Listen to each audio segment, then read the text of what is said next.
I'd never like centered or zeroed in on a city. Yes, I did love New York, and I was like, oh, I'm gonna go Everybody there. does. Yeah. Everybody loves New Yeah. York.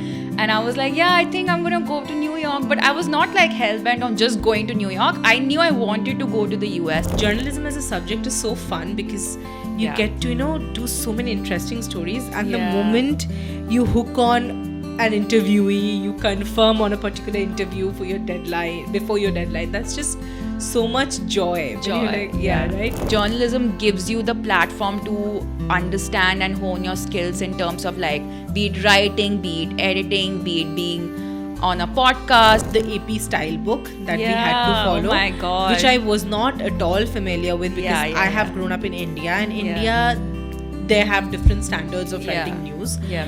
And so the entire term, that AP style book, and the different patterns that they had were like so new to me. I would say never stop dreaming, guys, and also like never give up on yourself, no matter how hard or how difficult the situation is. Sometimes there will be setbacks. I'm not gonna lie. Like every time you're applying abroad or once you're there, something or the other is not gonna go right, which is inevitable. But never give up.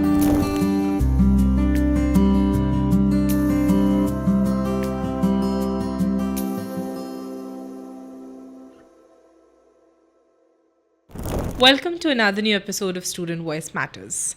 This is your host, Sonalika Goswami, and today's guest is very special for me. She is one of the first seniors that I had known at Boston University. So please welcome Sukanya Mitra. Thank you, Sukanya, for joining us today. Of course, it's my pleasure. Thanks so much for having me. So you have come all the way from Bangalore. Yeah. And it's so nice seeing you here. So I want to start all the way from, when we first, I think, interacted. Let's start from there till the entire journey. Yeah. So I guess we had this orientation when the seniors were supposed to join over a Zoom call with all the upcoming international students. Yeah. And you were there. That's how we met. Yeah. And that's how we first interacted. Yeah. But I guess the first physical interaction that we had was when you arranged this entire senior junior interaction party during the first month at BU. So that was, I think, an amazing idea because I felt so lost during the first few weeks, and Right. talking to you guys, getting to know that you eventually figured it out somewhere gave me confidence that I might too, and I did. Yeah. So I want to start with, did you also have a similar experience when you were in your first semester?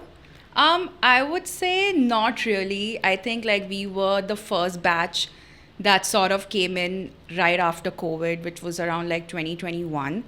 And I think like for everyone who sort of joined the cohort, I think everyone was like a little lost. We didn't know what we were doing. We just knew that we were going to another country and all of that because everything is so different, right? Right.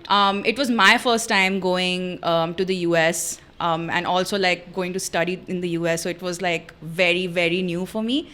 But I would say that I got lucky because I think I found like a good set of friends.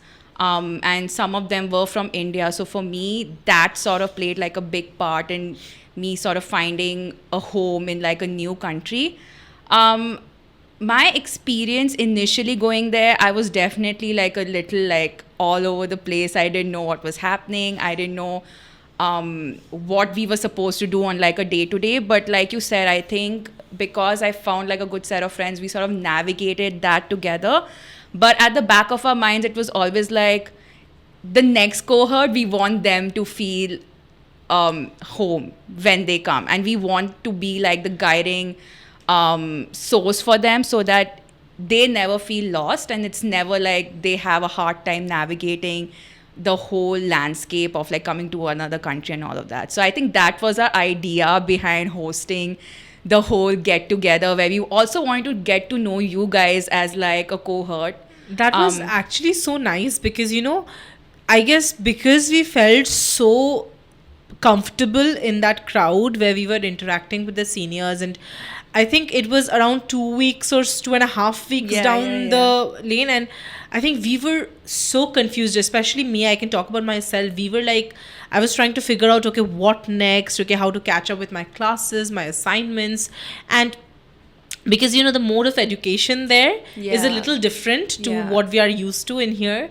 So for me it was like also figuring out that part. And because that little interaction, that few hours we spent that evening was so helpful. Yeah. I guess it was me and my best friend who initiated that, we are going to do this for our juniors as well. We're going Yeah. to do it for the next cohort as well. Yeah. So in 2023, when the next cohort came in, I guess I reached out to the entire batch and we were like, guys, and we were comparatively a much smaller batch than Yeah, you yeah, guys.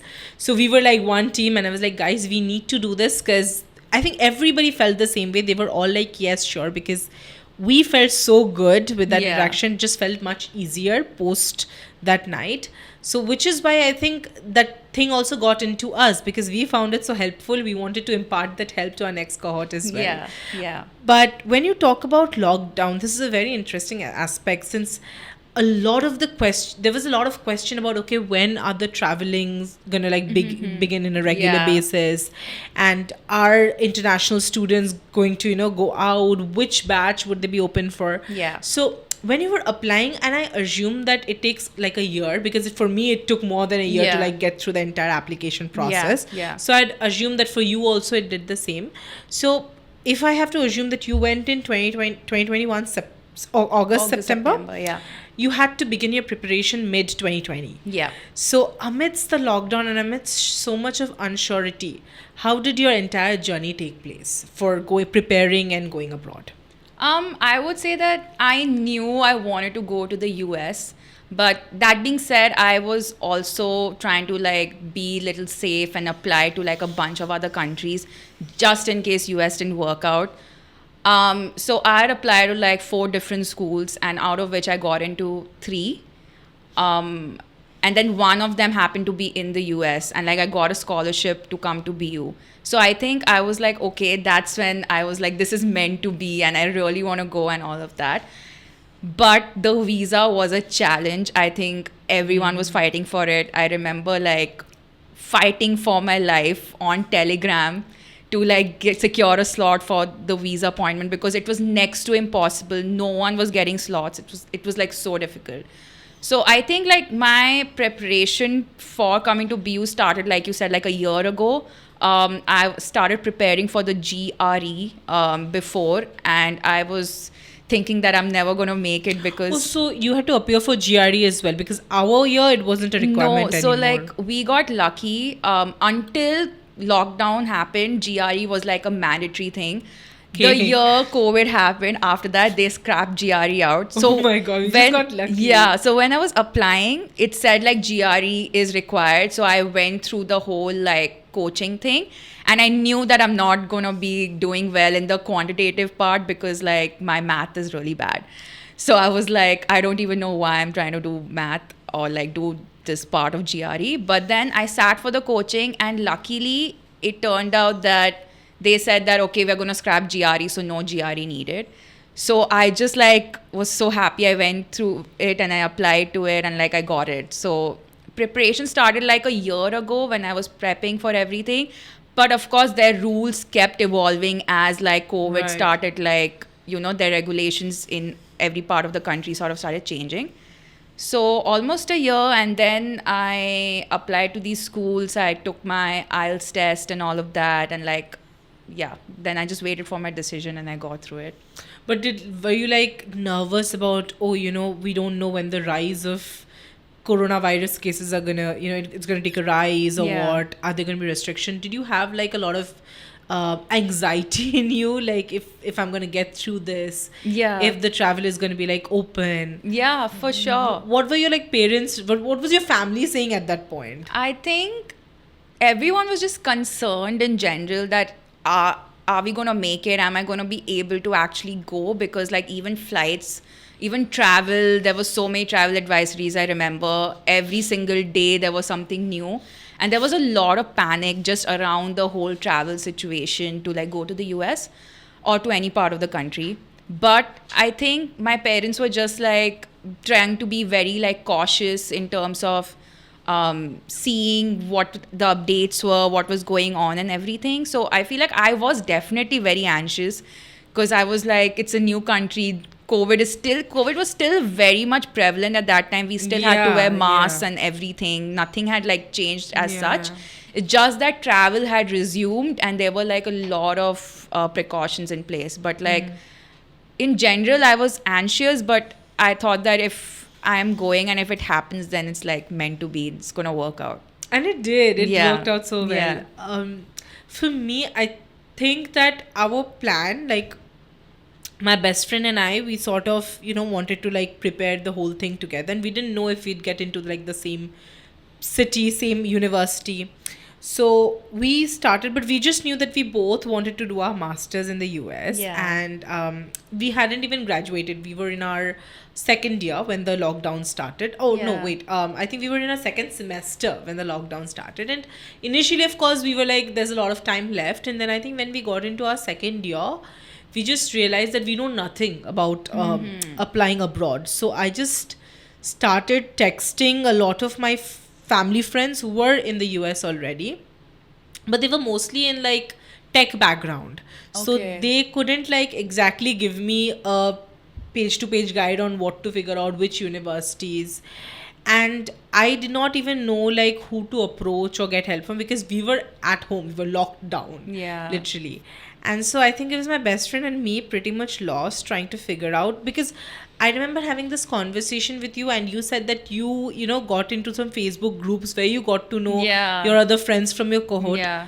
It wasn't the case for us at all. We were like literally figuring out, and which is why I think BU, because BU is has its name. Yeah. We knew that, okay, Boston University. So we like searched from college to college, and then we saw, okay, we knew that we wanted to study journalism. I knew Yeah. I wanted to go ahead with journalism. So I saw what are the good colleges that have journalism, and BU was of course a top priority. But like the entire application process for me, it took way more than a year because I was doing Yeah. everything by myself, Yeah. checking the eligibility, and then whatever is required, getting that done. But I think when I went there, I realized that there were, again, I'd say that there were a lot of international students in my cohort from different countries, but as Indians, you were lucky to find other Indians. But in Yeah. my cohort, it was just my best friend. and me. Yeah, yeah, I saw We were the that. only Indians. Yeah. And it was nice in a way, like we were the only Bengalis as well. Yeah. And you were a Bengali. Yeah. So we were the only Bengalis, we were the only Indians. Yeah. In fact, I think we were the only South Asians present Right, in the batch, if right. I'm not mistaken. Yeah. So it was like a little unusual to see nobody else from India wanted to study journalism in my cohort. Yeah. But again, for some reason, I'm not sure of, the number of students in my cohort were very less. Even though Right. the travel advisory and all had become much more flexible compared Yeah. to your year. But I guess people were still very conscious. Right. Right? Yeah. I think what could be the reason was like 2020, a lot of them were trying and then Yeah. they could not get through, and then they So got they in went in 2021. Yeah. But a lot of them decided to like give a year or so's pause. Yeah. Those who weren't preparing 20, which is Yeah. why the next cohort again has a good A number, lot of very good people, number. yeah. Yeah. So I want to ask now your journey when you landed at Boston. Yeah. What was your first feeling like and how you got through? Like just a walkthrough. I would say the feeling was surreal, to be honest. I knew I wanted to study in the US. I had never like centered or zeroed in on a city. Yes, I did love New York, and I was like, oh, I'm gonna go Everybody there. does. Yeah. Everybody loves New Yeah. York. And I was like, yeah, I think I'm gonna go to New York. But I was not like hell-bent on just going to New York. I knew I wanted to go to the US, and I think maybe manifestation in a way, it worked out that I ended up being in the US. But I will be honest, the moment I landed in Boston, for some reason, it felt like home. Such a beautiful For city. some, like, it was just like I actually came in before my roommates from India did. So I spent a good like week just being there, looking at apartments and all of that. It just started feeling like home. And I love how it's not a city that's as big as New York is, but it's also like a very like vibrant city. You see a lot of college students. It's a college city, right? It's a very safe city. Yeah, and you see people just like you trying to navigate and figure out life just like you are. So I never felt like, oh no, I'm out of place, because I would see every other college kid in at like Target just trying to figure out their dorm apartment, like what they need for their apartment, what they need for their room, I and all of remember that. going shopping for home appliances Yeah. at Target because Target was pretty Yeah. close to my place. Yeah. And there was student discounts like everywhere. I know. Oh my god, I was Unbelievable obsessed. discounts. I was obsessed with Target, and my friends were like, we They need had to, like, toasters for like $10, and I'm like, oh my god, Yeah. this is like a dream to Yeah, me. that To was any my student first- at that point who Yeah. has a very limited budget. Yeah, So definitely, being in a student city, yeah. being in a terrier town Yeah. definitely helps. Yeah. Honestly, I was like so obsessed with Target.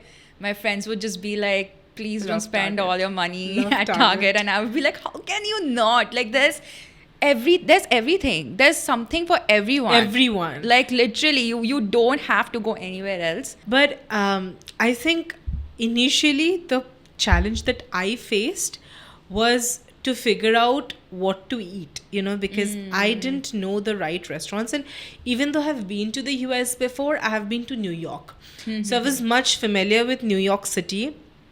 And for me, I was going to Boston the first time. Yeah. And it is definitely so beautiful, but Yeah. it did not, I did not know anybody from my family or my family friend who lived in Boston. Right. So for me, it was a very new city.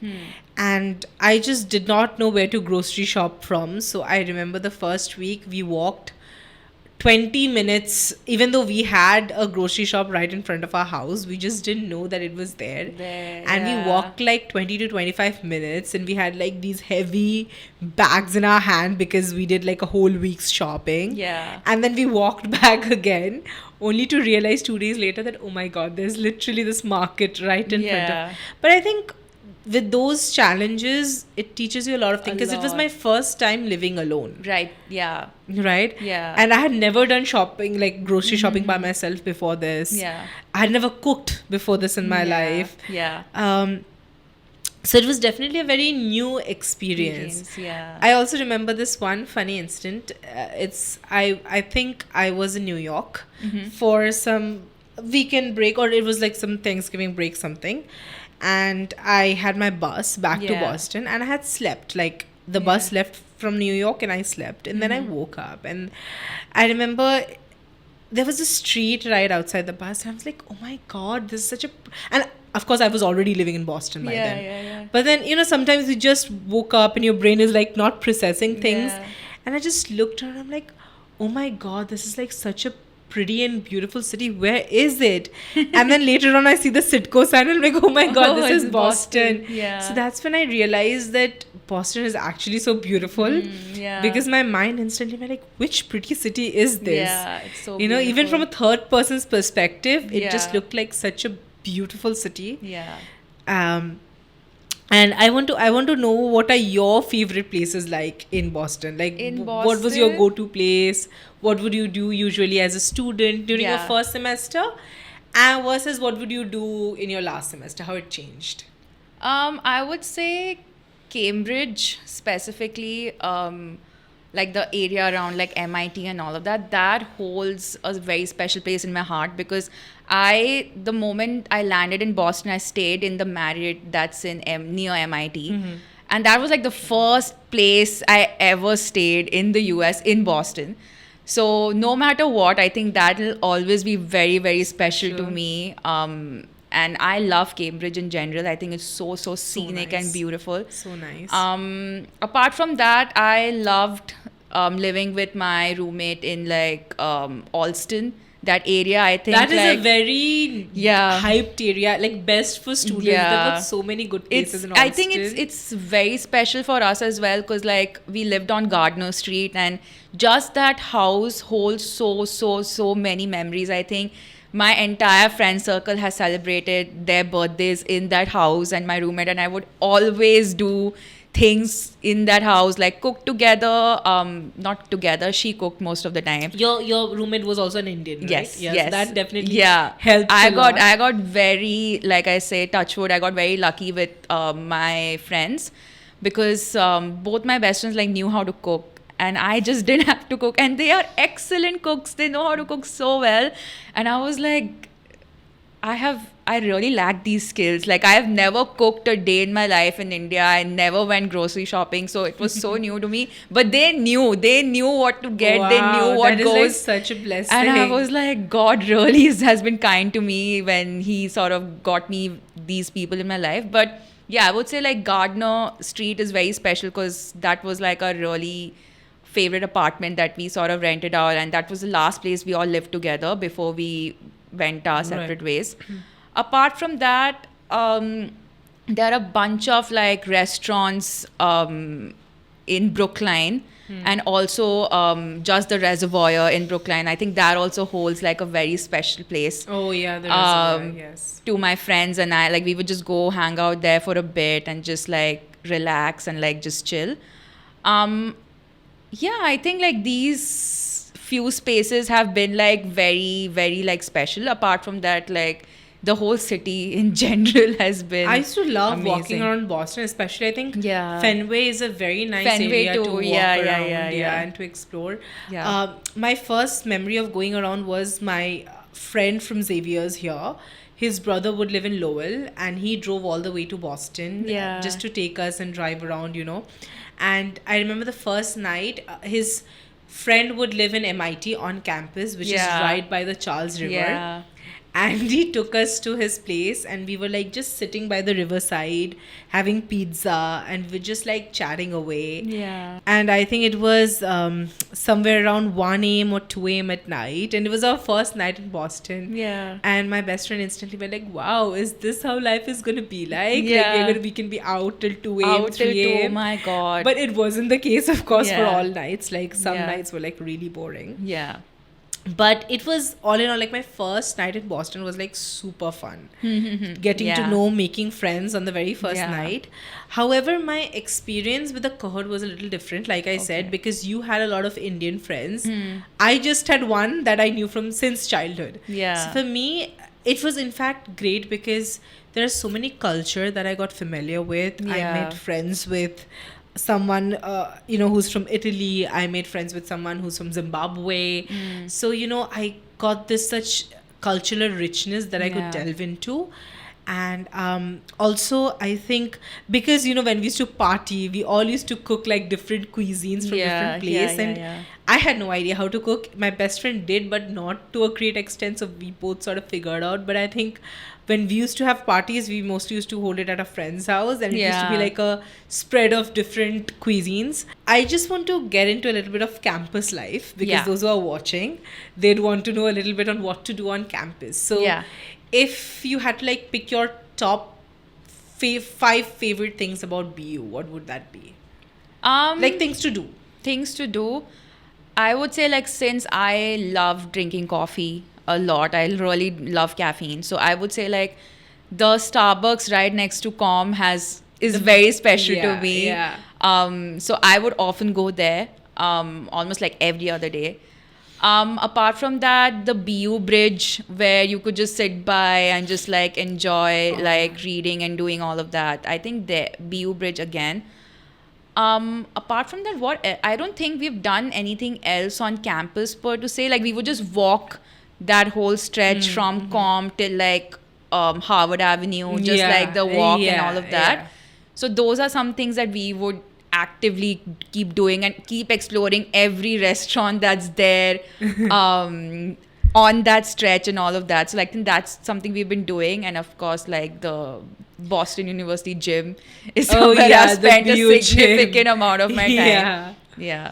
Yeah, I took a ballroom dancing class, which was in Yeah, the yeah, same yeah. place, and I Yeah. would love it. It was like so much fun. Yeah. It was like a stress buster for me. Yeah. I think my favorite part about BU would be, I think it's not just what to do in general, but also like how available the professors always were for like anything that you had a query Yeah. or anything that you do, like they were always open to a one-on-one seating. Yeah. They were always so open about assignments. I think the best part about studying journalism at BU was that you were giving such fun assignments to do. I mean, Yeah. they did seem big and difficult, but as you go ahead and as you talk, I think journalism as a subject is so fun because you Yeah. get to, do so many interesting stories. And the Yeah. moment you hook on an interviewee, you confirm on a particular interview for your deadline, before your deadline, that's just so much joy. When you're Joy, like, yeah, yeah. right? Yeah.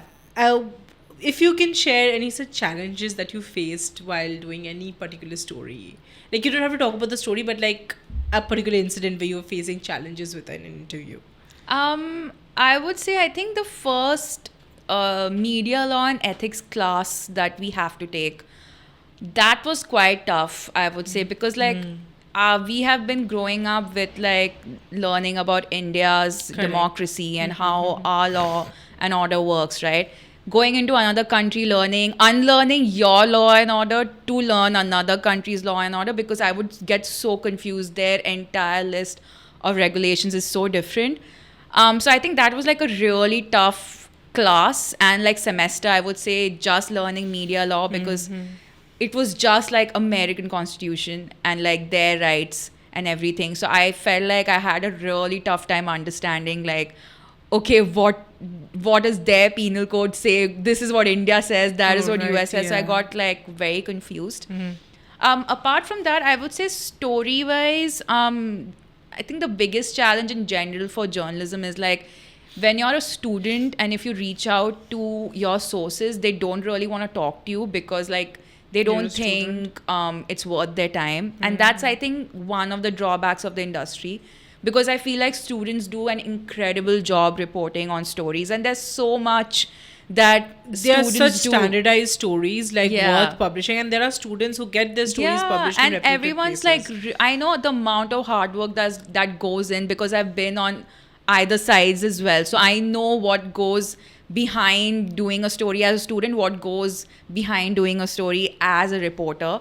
So I know the difference, and I know the amount of hard work and labor that students in general put, especially because they know like to reach out to a source, it might also not turn out the way they expect it to be. But that's, I think, the biggest drawback even I face, because A, I'm not from the country. My nationality is different. B, they don't think it's worth their time to like revert to my calls or queries about like if they have some time to spare and all of that, until and unless like you're some really published person on social media. I don't think like they really like to like get back to you in terms of like responding to your calls and emails. So I feel like that was a big challenge. Doing a story or reporting a story while at BU, I didn't come across something that was like really tough, because I looked at every story as like a fresh angle and like Correct. what new could I be learning from this. So I feel like approaching it in that aspect has been super helpful for me. Yeah. For me, I think I mean, of course, it was always a challenge finding the right sources and getting the Yeah. right interview, that too within a particular deadline, because BU and I think journalism as a whole is very strict about deadlines, as Yeah. it should be. Yeah.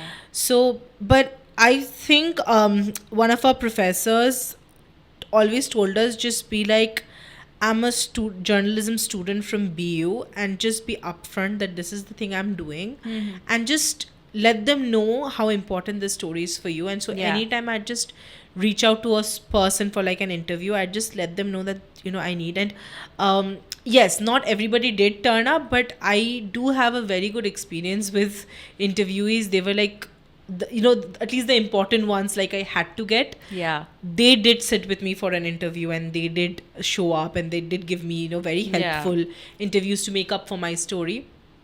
But I think my real challenge was the AP style book that we had to Yeah, oh follow, my God. which I was not at all familiar with, because Yeah, yeah, I have yeah. grown up in India, and Yeah. India, they have different standards of Yeah. writing news. Yeah. And so the entire term, that AP style book, and the different patterns that they had were like so new to me. So it did take me quite a significant time to actually get used to that thing, and Right. even realizing how strict they are about following the AP style. Yeah. So I think that was actually a bit difficult for me compared to, at least getting the stories done. Getting it done right was, writing it down right was the biggest challenge that I had for the longest time. Yeah. But, now that we are here, I would have to mention that while even we were studying journalism, my first exposure in the US was the different kind of journalism that exists. Right. Right, there were like so many different genres one could move into. But even when I came back to India after my after finishing my degree, after finishing my program, I realized that there are so many other streams that you could also delve into related to journalism. Yeah. Like, you know, podcasts, say, like hosting a podcast does fall in the genre of journalism. Yeah. Then you are a content analyst, which Yeah. itself again comes in the genre of journalism, content writing. Yeah. So, what is your experience all in all with this new form of journalism, and how do you look at, you know, going beyond the box with journalism? Like, it does not always have to be hardcore news. Yeah. The fact that there are these platforms, how did you come about it? How did you know it? Just talk about a little about that. I would say like getting a journalism degree or journalism in general, I think prepares you for a lot of other critical skills that are very transferable in terms of other career aspects as well. And this is something I've seen like across the border. I've seen people sort of do journalism and get into something entirely different, but essentially they learn their critical skills from studying journalism or like doing a degree in media and communications. So I would say that everyone should keep their options open. Journalism gives you the platform to understand and hone your skills in terms of like, be it writing, be it editing, be it being on a podcast, be it being on a like doing broadcast journalism, whatever you want to do. I think it just gave me the platform to sort of explore and identify, okay, what are my skill sets, what do I actually like doing, because I thought that, okay, I'll just stick to writing, and that's something that I completely sort of deviated from towards like my final semester when I ended up doing like broadcast journalism and I did my whole documentary. So I think that was like a huge shift because it made me realize, okay, this is something that I'm actually interested in and I want to venture into.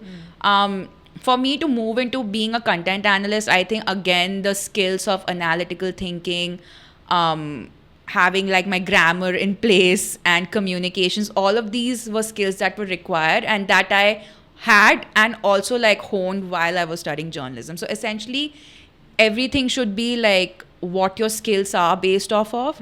So if you have the skills and it's out of your domain, I still think people should like go for it, try it, yeah, and see how you it never works out. know what Yeah. works out for you. Right. So yeah, keep your options open always. I think we're almost towards the end of our podcast, but Okay. I just want you to give your insight into, you know, the students who want to study abroad Yeah. and are preparing to go outside. What is the one thing that you'd like to add to like motivate them or to like, you know, give them a good luck, go for it? What is your message? I would say never stop dreaming, guys, and also like never give up on yourself, no matter how hard or how difficult the situation is. Sometimes there will be setbacks. I'm not gonna lie. Like every time you're applying abroad or once you're there, something or the other is not gonna go right, which is inevitable. But never give up. Never give up on your dream, and if you really want to make it work, I think you will make it work. So I also wanted to talk a little bit about your friendship that you made there, which I think, Yeah. because your group of friends, they were like, we used to say, this is an amazing group. Yeah. Like, you guys were from different countries. Yeah. You guys had like diverse cultures, but the Yeah. way you like came together, Yeah. that is also something I think everyone should be open up to, you know, like Yeah. going out with different cultures and everything. Yeah. So talk a little bit about your friendship and the memories you made there and how important it was to you. Before we Sure. end. I Yeah. would say that, like I said, like two of my best friends are Indians. But apart from that, like you said, Pietro, he's Italian, one of my best friends too. My other very close friend is Egyptian.